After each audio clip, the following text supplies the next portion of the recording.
My name is Mike Mogridge. I'm a Royal Fusilier, always a Fusilier. Once a Fusilier, always a Fusilier, as they say. I was a Fusilier in Korea, but after that I became a Lance Corporal of the Dizzy Heights.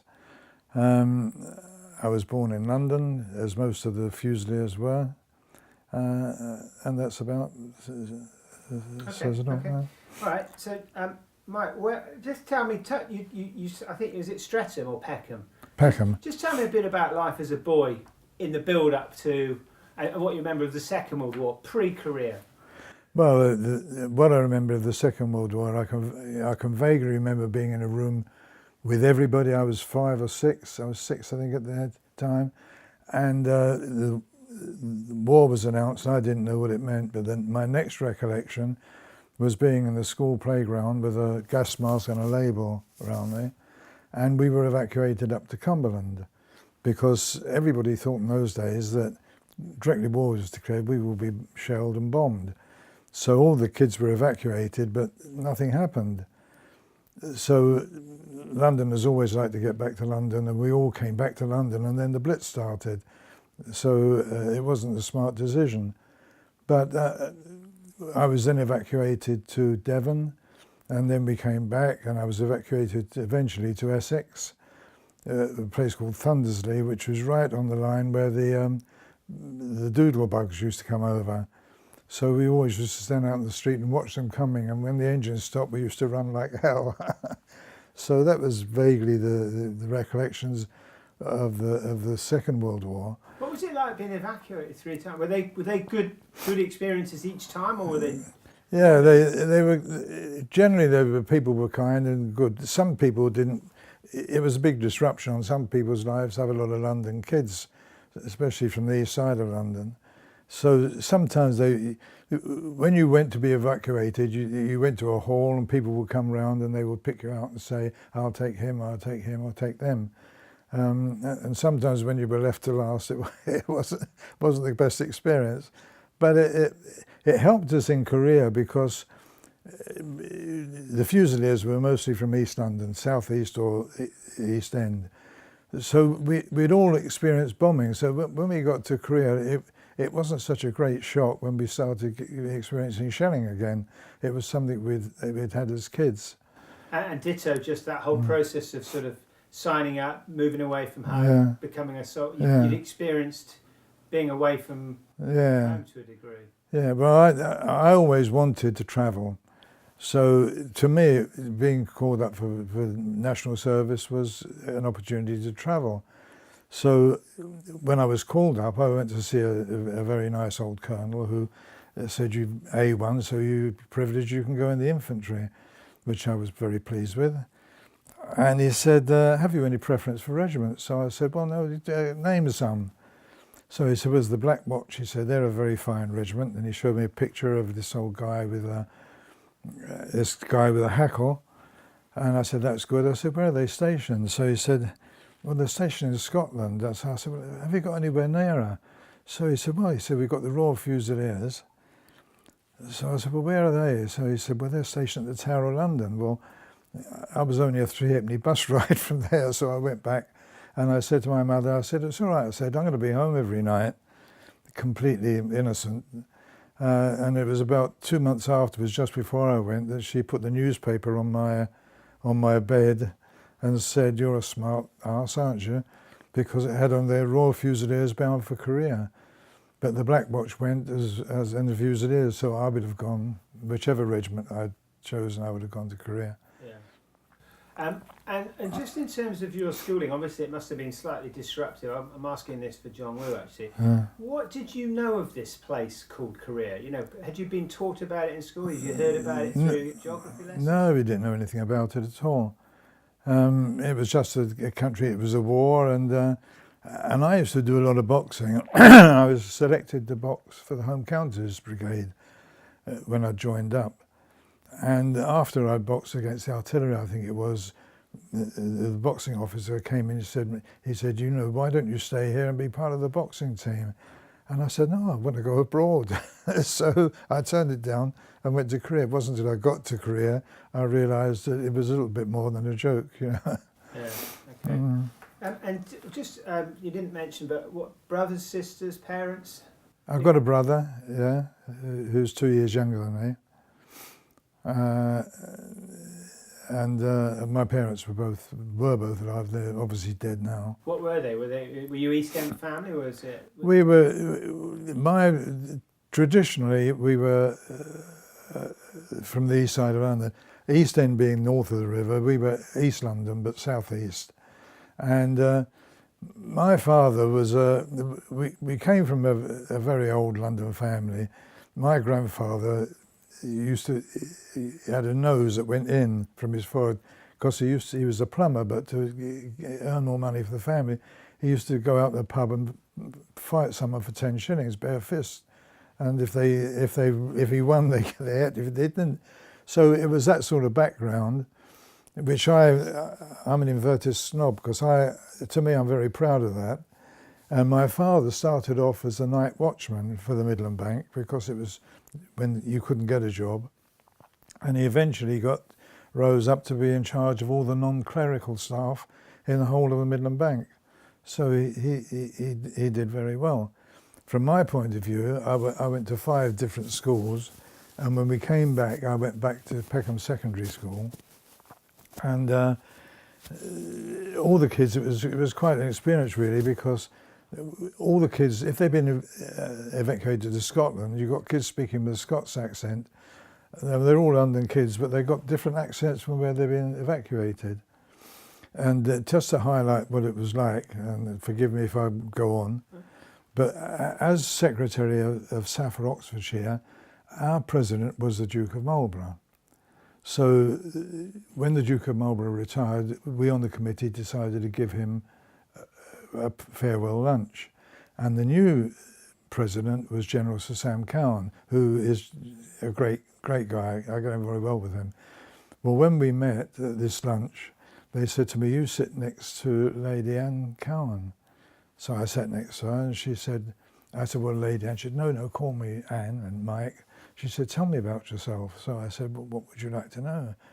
And she said, "Well, where were you educated?" So I said, "Peckham Secondary School." She said, "Oh, and where did you go on to from there?" I said, "Well, when I was 15, the headmaster took us all out on the playground. He said, 'You see that queue down there?' He said, 'That's the labour exchange, go and get yourself a job.'" And she was fascinated because it was something that she probably had never experienced. Of course, yeah. You wanted to travel, you wanted to, you've decided that Fusiliers, South, London Regiment was a good choice. How did you adapt to that sort of training process? Any memories of those early weeks in the Fusiliers?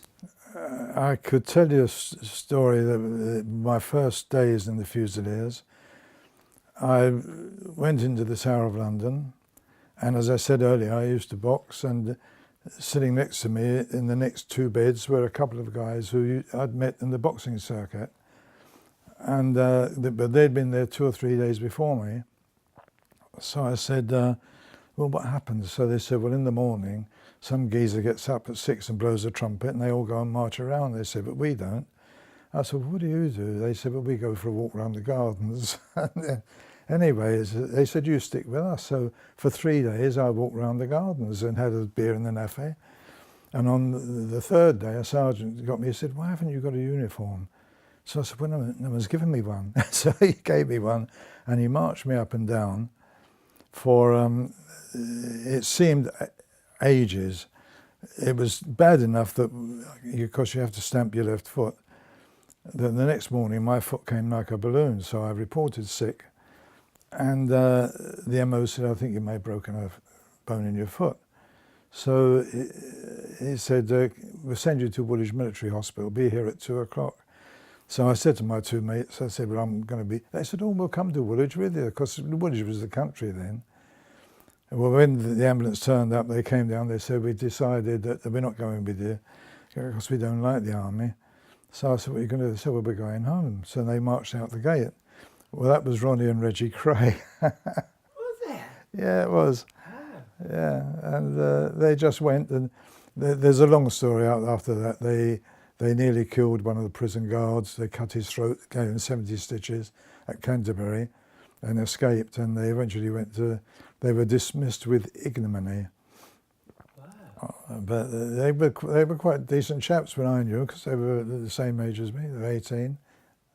We had boxing in common. Were they good fighters? Were they good boxers? They were good boxers. Yeah, they used to people of our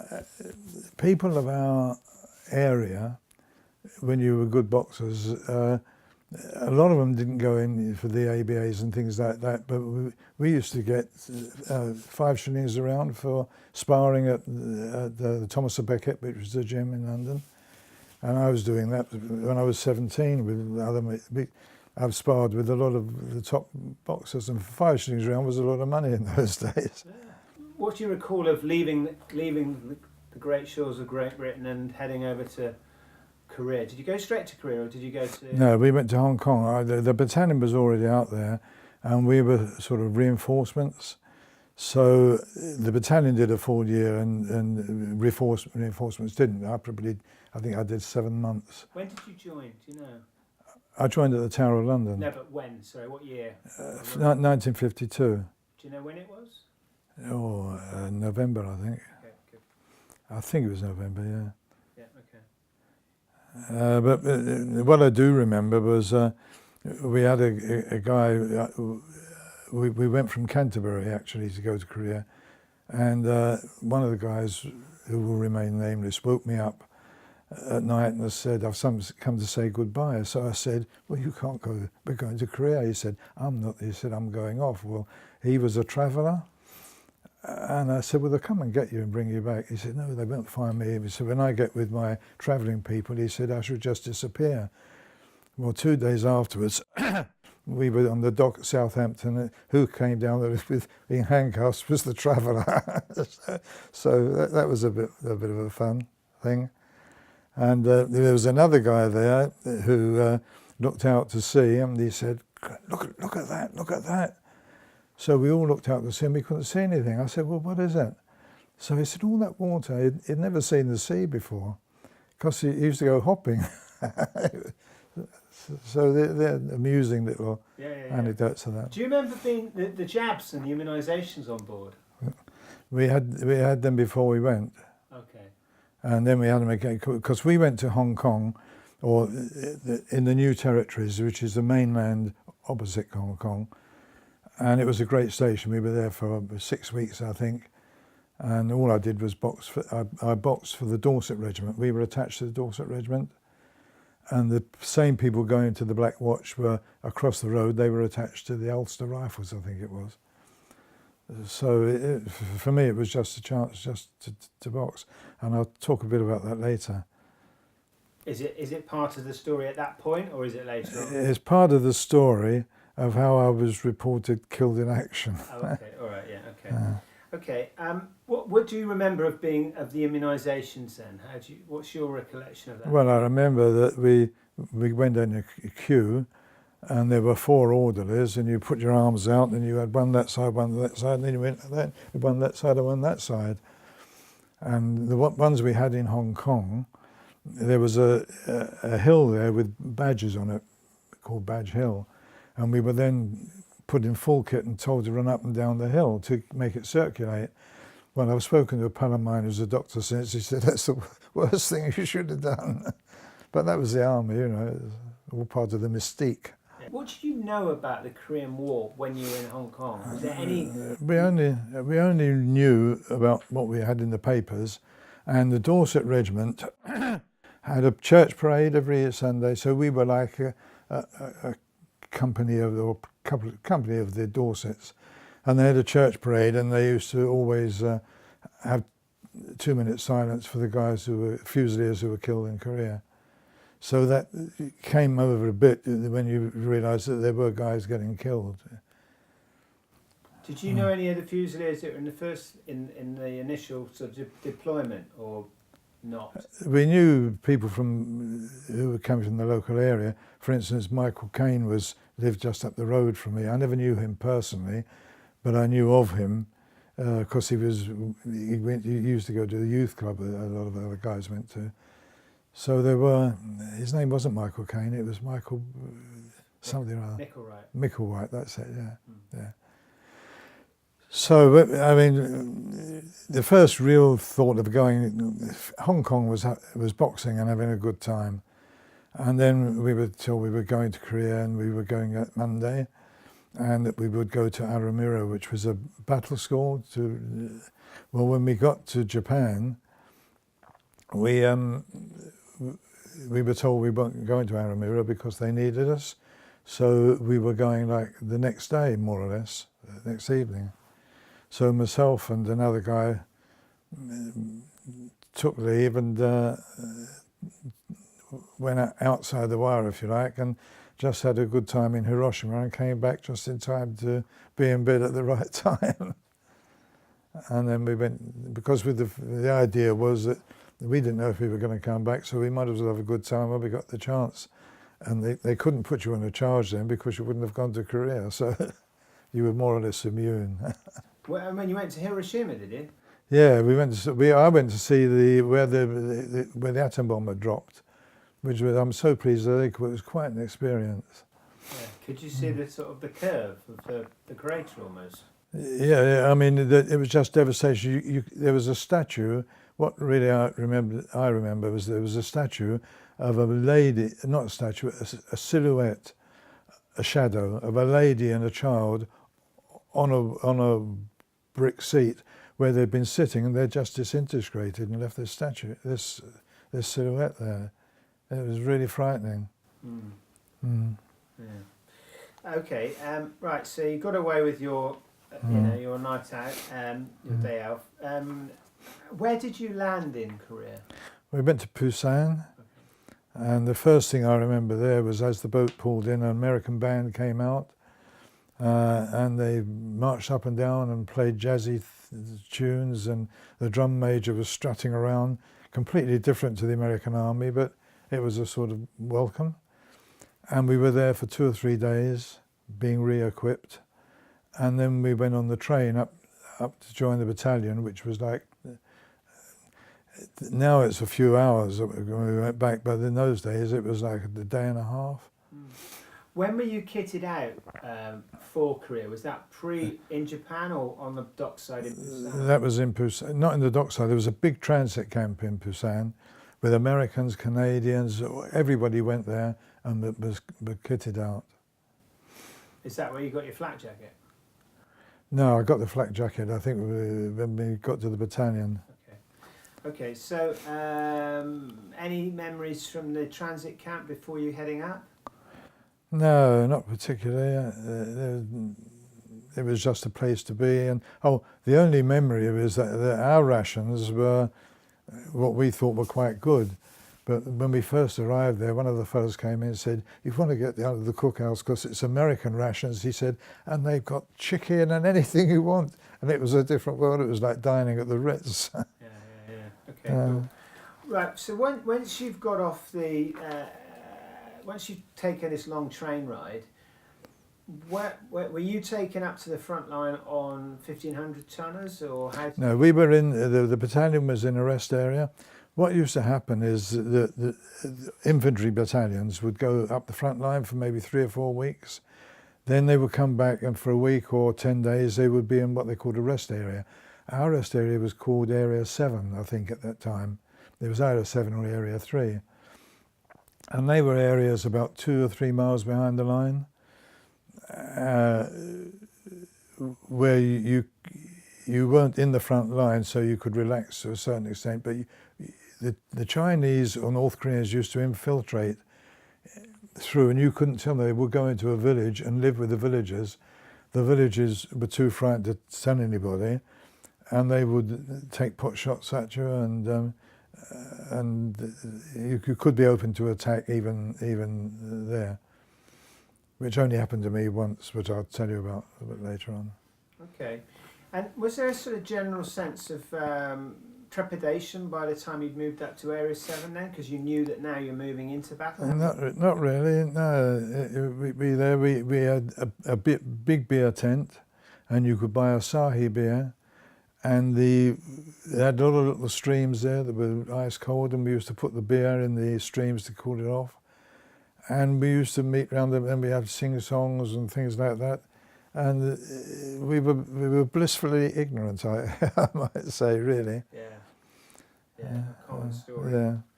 Okay, and how long were you there then before you moved forward? Do you know? I'm not sure, but we were there maybe a week, and then what happened was that we were suddenly told to get our equipment together because we were going up the line in 2 or 3 hours.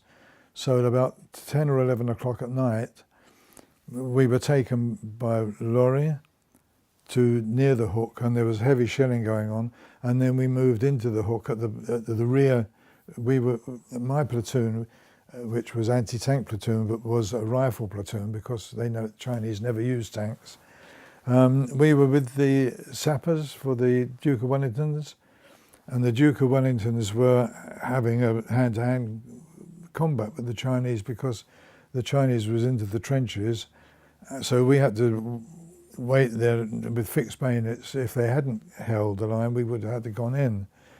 But they did hold the line magnificently, and so we weren't used. But we then came back to our rest area where we had breakfast, and then we were sent up to the hook, and we took it over for the next 3 weeks.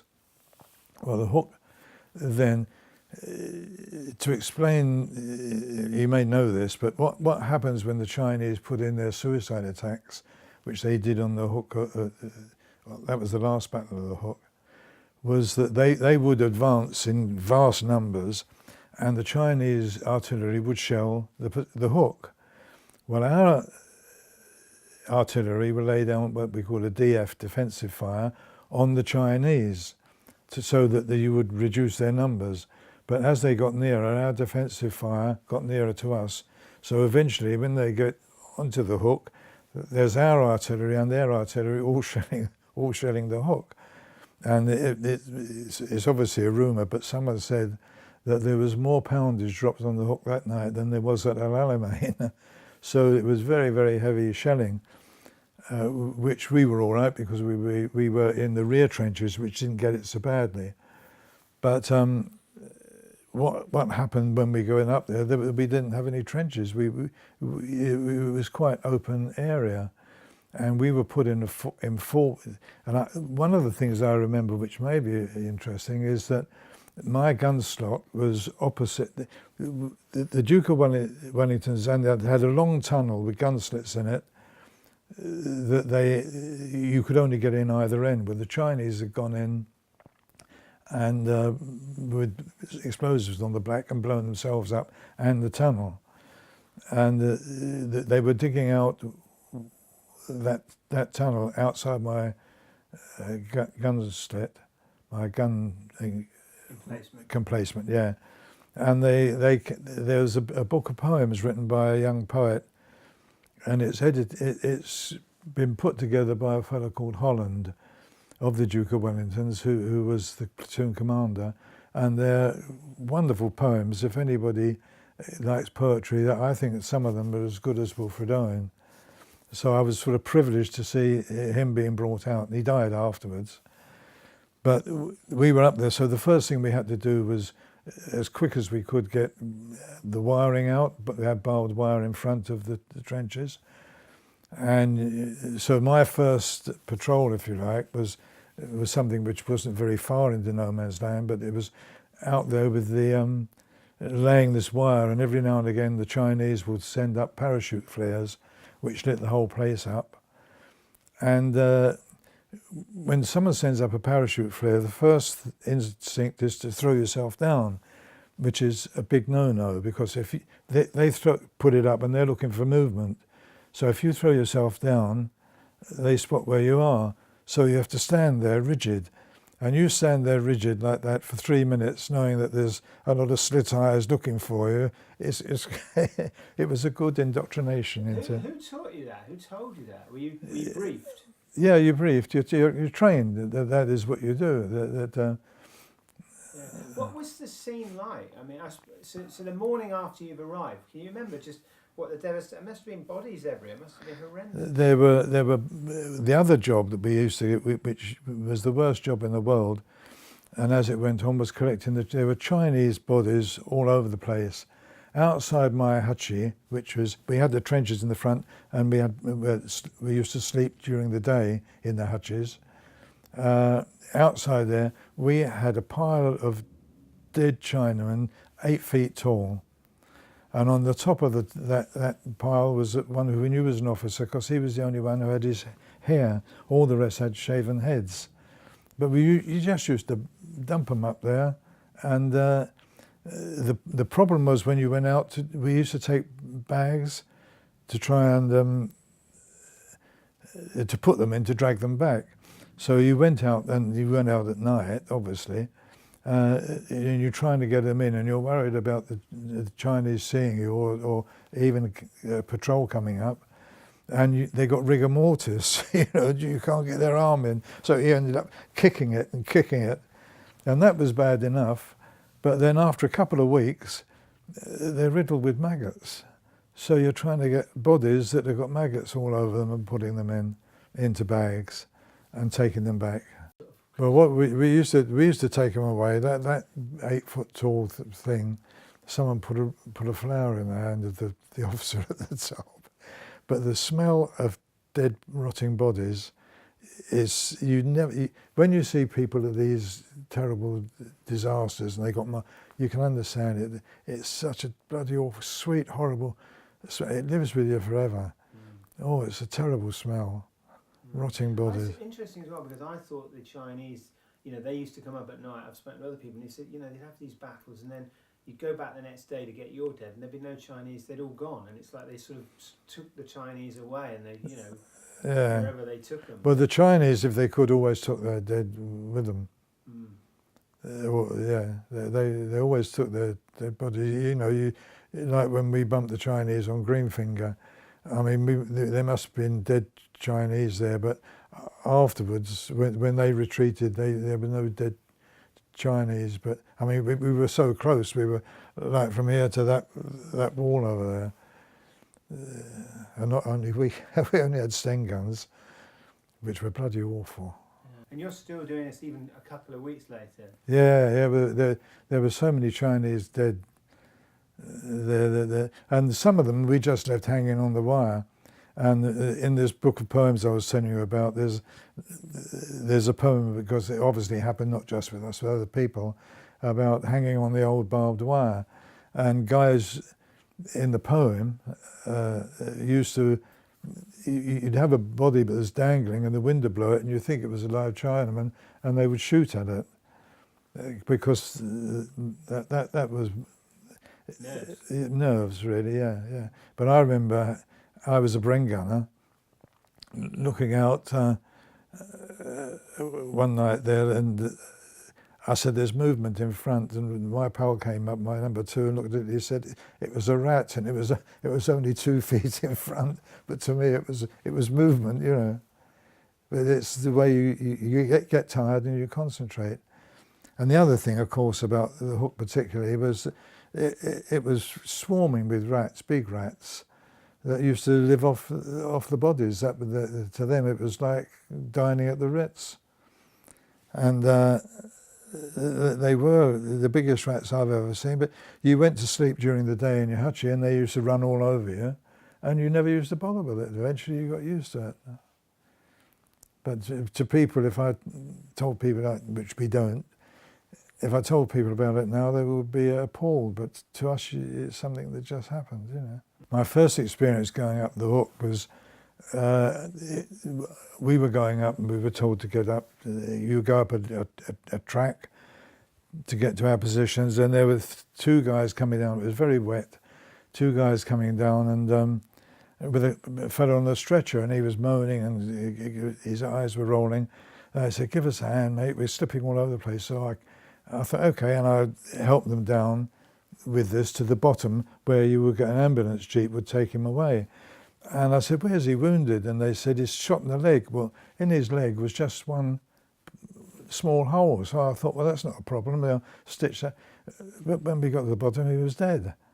It obviously caused some internal injury, or he died of shock. But and that was the sort of thing that you realise that just a minute, this is not cowboys and Indians on the film, this is the real life. Yeah. And then the other two things I should mention about the Hook is that one is the luckiest soldier that I've ever known was we were on the Hook. As I said, there were no trenches. Sometimes we were exposed, and there were three of us. One of them was a guy called Fusilier Coulson, Ronnie Coulson, and the three of us were sort of hunched over, and the Chinese saw us, and they dropped 5 mortars on us. They were very good with mortars, the Chinese, and they blew myself and Hammy Kemsley is the other guy up in the air about 10 feet, and we came down with the ringing in the ears and everything. We got up, and there was nothing wrong with us.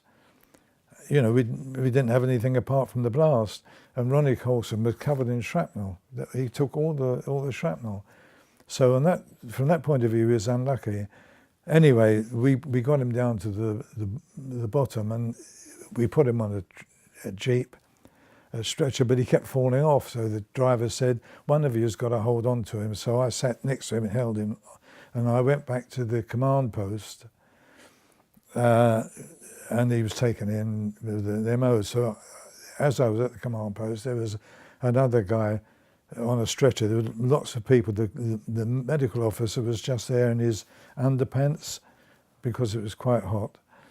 And there was a soldier there, and there was blood coming out the stretcher. It was like a tap. And this young guy said to him, I'm not going to die, I'm not going to die. And the service said, no, you're not going to die, we'll stitch you up.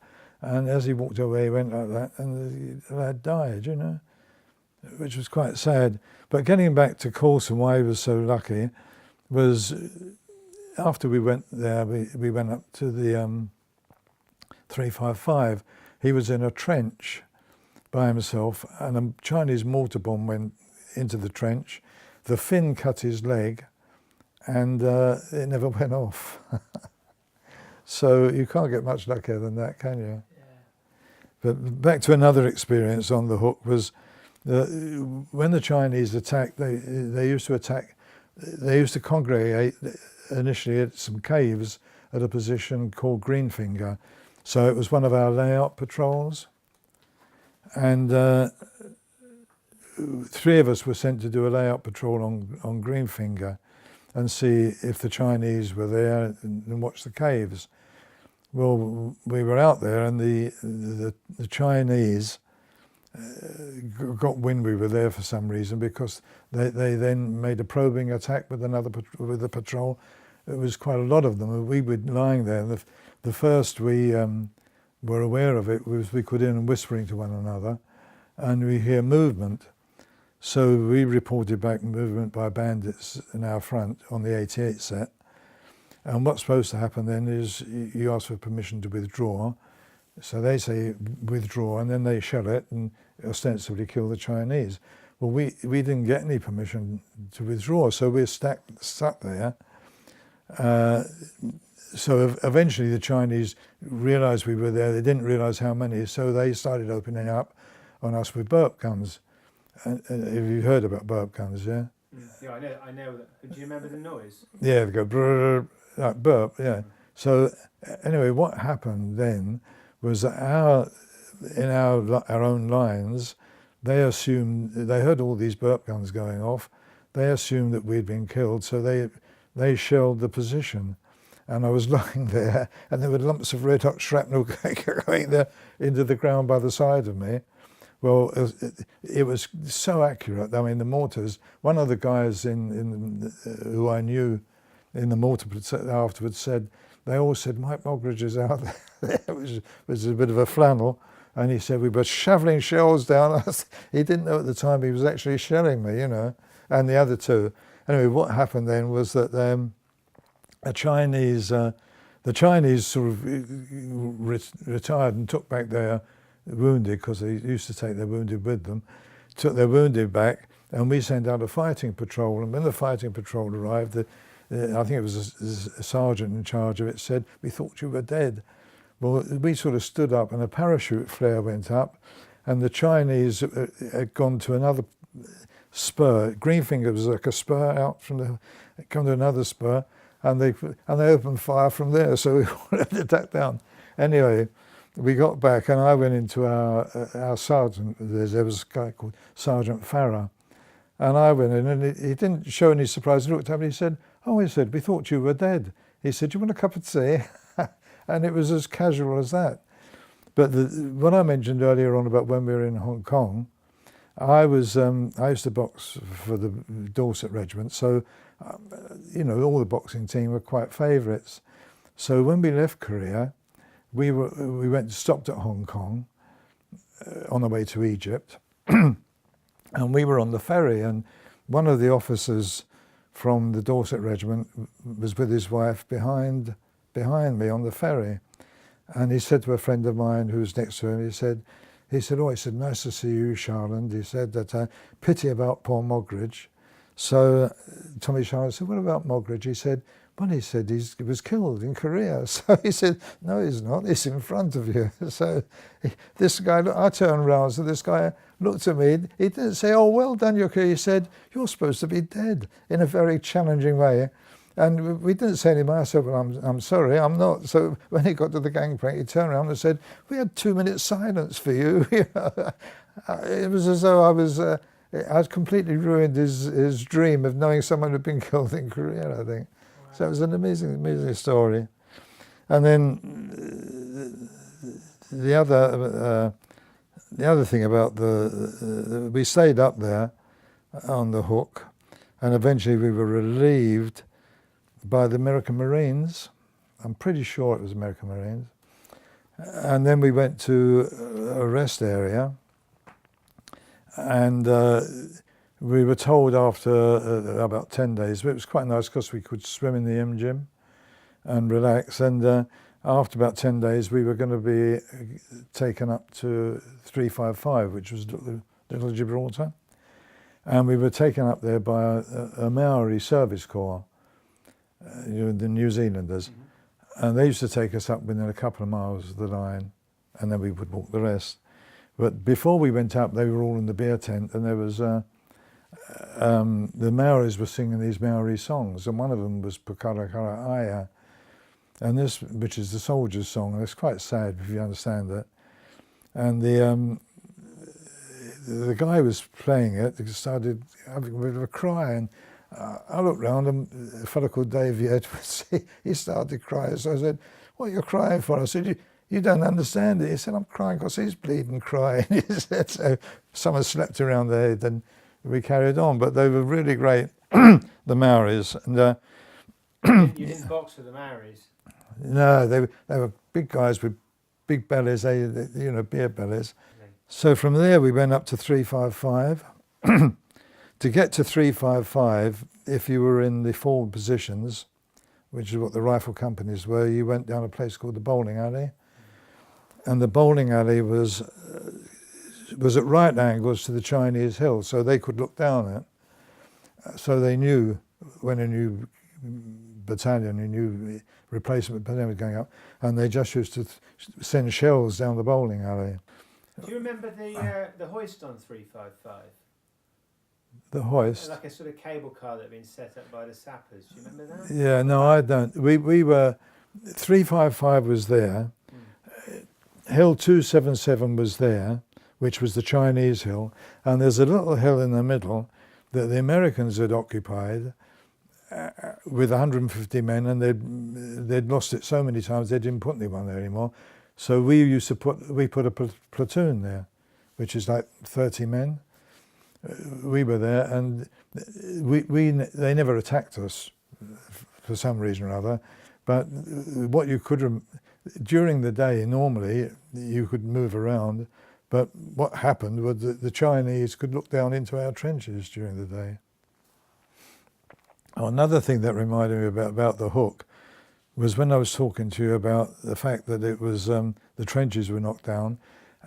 Our forward position of our platoon, to get round the back of the hill to get our rations and food, we had to cross about a cricket pitch length where there were no trenches. Well, the Chinese had a couple of snipers there, and we used to queue up with our things, not plates, but our kit, and we'd suddenly dash across and get there, and they would try and hit us. And all the time we were there, they took pot shots at us and never got anybody. So we were just too quick for them. But it was an exciting time. And back to 355, one of the only amusing thing is we used to do a patrol to a place called Ghost Town. And it was called Ghost Town because it had been a position. There were trenches there and gun pits. But it was way out, but quite near the Chinese lines. So we used to just put a 3-man patrol out there. Well, the Americans had constructed it, and they had a loo there, a thunderbox. And we did a patrol once with myself, another English guy, and a Korean catcom. Well, we were sitting facing our front, you know, to be well aware if we were being approached. All of a sudden there was a terrible explosion, and the Korean came out with his trousers down his ankles, and his backside was burnt. Anyway, he'd only gone and sat on the thunderbox, and the Chinese had booby-trapped it. Well, fortunately, if the booby trap had gone off, it would have blown him to hell. But all it did is that the charge went off, which burnt his bum, and the other thing didn't operate. So he was a walking wounded. What about the POWs? You got a POW? Or a POW came in, it says you were on outside just prior to ceasefire, there was movement in front of you? Oh yeah, that was when we went from there. We had another period of rest, and we went up to the Samachon position. The Samachon position was farther away from the Chinese lines than either the Hook or 355. So it was more relaxing in a lot of ways, but it also meant that when you did your patrols, you had to go farther out, away from your own lines, to be a listening post, if you like, for any impending attack. And one of the things about that was that one of the patrols then was that we used to communicate with an 88 set. Our 88 set broke down, so we had to have it, so I had to go back and get another one. As I was coming back, I slipped on something, rolled down a hill, through some barbed wire, and I looked up and it's got minefield. So I'm now sitting in a minefield. So I didn't panic. I didn't feel I was in danger, because I thought, well, I've come down there, I'll go back up there. So I just climbed back up there, and I didn't even mention it to anybody. And we got the set, and we went back, we carried on. And it wasn't until afterwards when my pal in the engineers who were responsible for laying mines said, you must be the luckiest man in the world, because we lay mines so that if you can't walk in a straight line, so somehow I'd come down in a straight line and went back. Wow. So that was and another thing which was a narrow escape with 355 was that the Chinese on their hill were building another gun emplacement, and there was movement there at night, and I was told to get the Bren gun and just shake them up a bit and make it uncomfortable for them. So I thought, in my naivety, that I would do it with tracer bullets. So it was great. I saw these tracer bullets going towards the target, and I thought, well, those bastards are getting it on the... Anyway, eventually they seemed to have left the position. Well, about 2 days afterwards, 2 guys came down from the artillery, and they walked up, and they said, here, this is the trench. Well, this is the gun pit. So, yeah, this is definitely the one, because it's there. And I said, what are you doing? They said, well, we had a spotter plane going over, and we noticed that the Chinese were putting heavy artillery on, lining it up, and they're lining it up on this trench. And they said, what have you been doing? So I told them, and they said, well, they got you marked, so they were going to... He said, as it happens, we've knocked them out with an aeroplane. We knocked the whole thing out, he said, but he said, and I learnt then, never use tracer bullets, because all tracer bullets do is tell the enemy where you are. And what do they do for you? You can see bullets going there, but you know they're going there anyway. So in the thing I wrote for the regimental archives, I said, a message for a young soldier, never use tracer bullets. Yeah. Yeah. When you were in the Samachon, did you see the barrage balloon for the peace talks? No, you know, when you said it to me, it rings a bell, but I cannot. All I can remember was seeing the searchlight at night. We're from Panmunjom. It went straight up. But the barrage balloon certainly rings a bell, but I couldn't say definitely I remember seeing it. So I'll have to. What did you think of the Chinese as an enemy by now? Because you've been there a while. You've seen enough dead bodies. You've been in fights with them. We didn't. I personally, and I don't think anyone had any hatred of them. Like in the Second World War, it was the Germans trying to invade our country and kill our children. We didn't have that. We were there helping the Koreans to defend their country, and I was aware of the political aspects of the communists trying to take over, and it was wrong. So that was we were there, but we didn't have any hatred of the Chinese. They were soldiers doing, and I think there's a a difference in that. That what happened with the ceasefire was that there was a rumour went round, which has since been proved to be a rumour, that we were going to have to go back and take the hook with fixed bayonets because the Americans had lost it. And our officer, who's now our platoon commander, who is now Major General Brian Webster, was a lieutenant then. He came up looking very serious, and we all said, "Oh, he's going to tell us." And he sat us down and said, "I've come to tell you that the ceasefire has been signed, and you cease firing at 10 o'clock tonight." So, as far as we were concerned, that was all. Everything went quiet, and what happened was that night that we were there by. What happened at night then was the Chinese sent up coloured flares and we sent up coloured flares, and there was like fireworks night, only on a bigger scale. As an aside, we had a patrol. One of our guys told me afterwards. We had a patrol that were out patrolling in no man's land, and when they saw the flares going up, they realised it was ceasefire came into effect. So they stood up, and 30 yards away, a Chinese patrol stood up with about twice as many men. So if you ever get that, that's a good story for someone. But what happened then was that that night I heard movement in front of our positions, and I thought, well, it's a ceasefire. Why is there movement down there? Well, it definitely was a human, not an animal. So I went down to try and find out who it was, and just to see generally. And as I moved down in the undergrowth, the guy moved along to the left.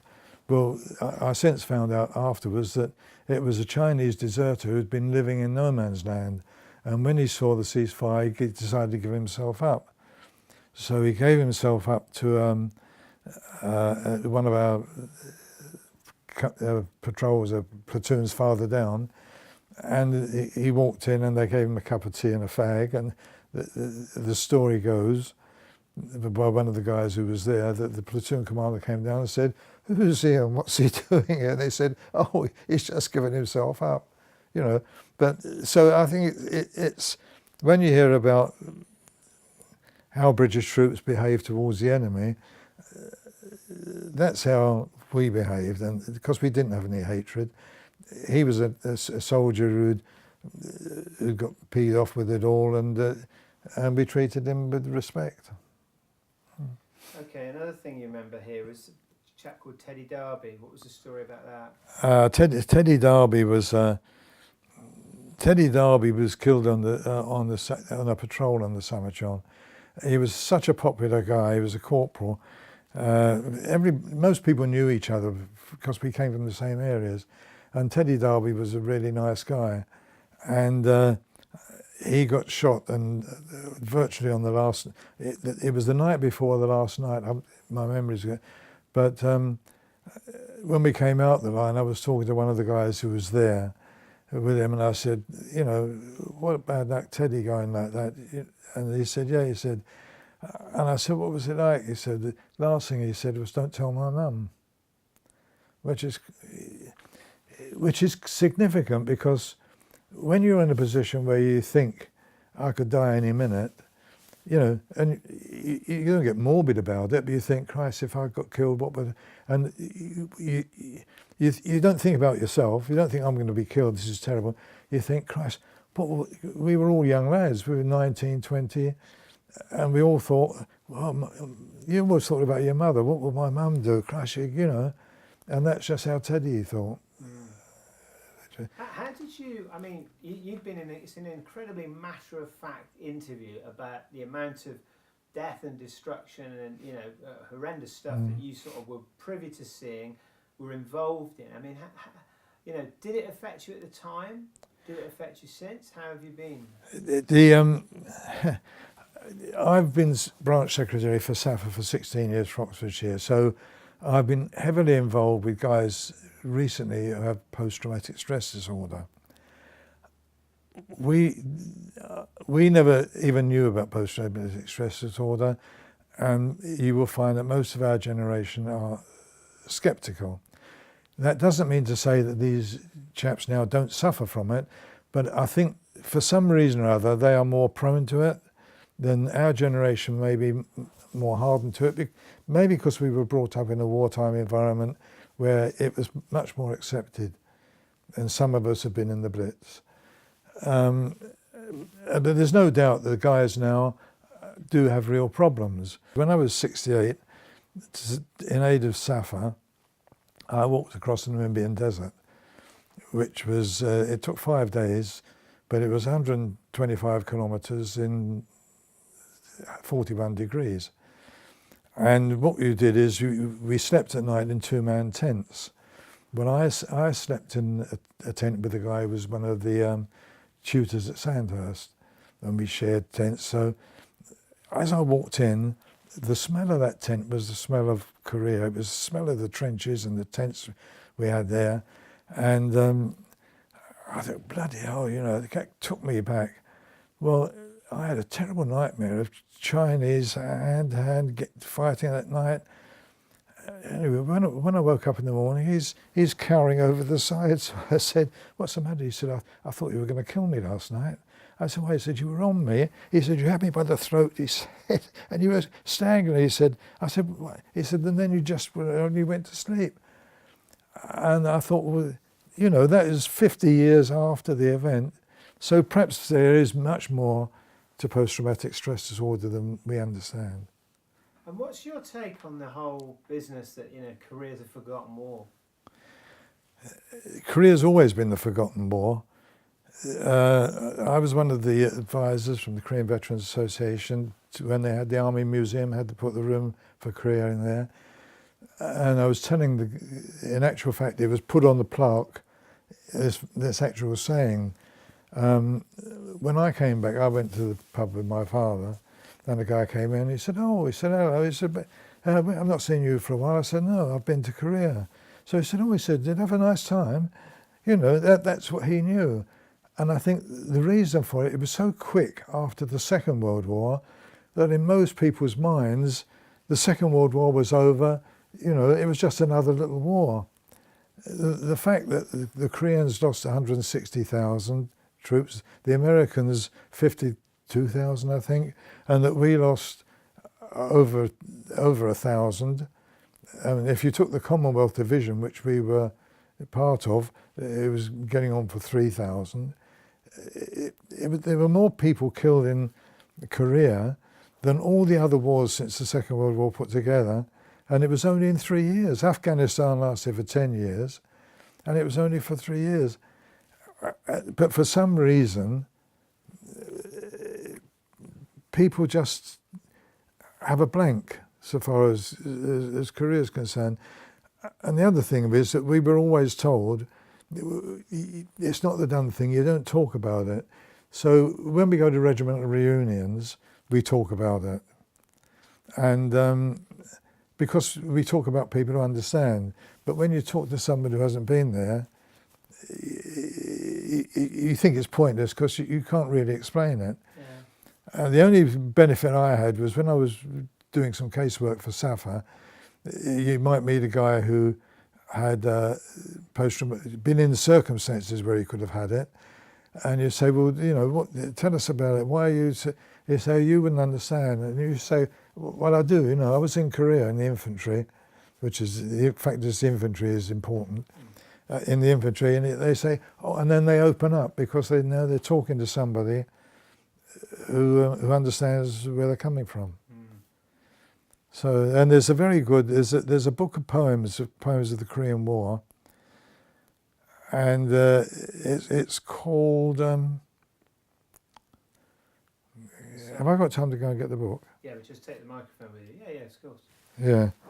Oh, counselling, is it? Yeah. Counselling. Yeah. If I can just, apropos what we were saying, this is well worth reading. But apropos of what we were talking about, it finishes off, now we meet every year in the drill hall, and we drink and we talk with our mates. And it's this that we need more than counsel, whatever the manual states. All I need is a pint and a comrade. You can stuff all your trouble and strife. Counselling, you can forget it. I already get that from the wife. That's and that's a good poem. The only wildlife were the rats, basically in Korea, except that I did do a patrol one night, and we heard the Chinese patrol moving in front of us, and we were only 3, so you didn't engage them unless they engaged you. But you were there to listen to where there was movement. And something, we were in the bushes, and something quite large, bigger than a rat, landed on my back there, and I got hold of it, grabbed it with its fur, and I chucked it. And I never knew to this day what it was. But it wasn't a rat, but it wasn't a tiger either. It didn't have tigers there. Let me get this, because this is something which... I wanted to ask you about your flak jacket, actually. Just tell me about your flak jacket and why it was interesting to have been given one and why you remember it so vividly. Well, it was interesting to be given a flak jacket because you immediately think, oh, they can't shoot me in the body because I've got a bulletproof jacket.